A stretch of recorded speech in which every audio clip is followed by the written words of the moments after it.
Good evening, everyone!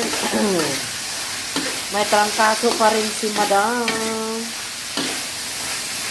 Yan po ulam natin, guys. So, ngayong gabi, Bagyo Beans, adobong Bagyo Beans. Adobong Bagyo Beans, ang sagol manok. Adobong Bagyo Beans, ang sagol manok. Tapos, may sausage.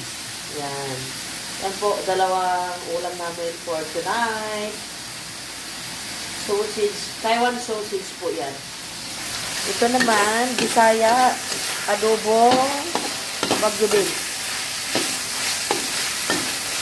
Lagyan na natin ng toyo.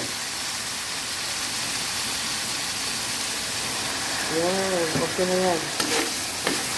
Thank you for watching, guys. Ulam natin for tonight.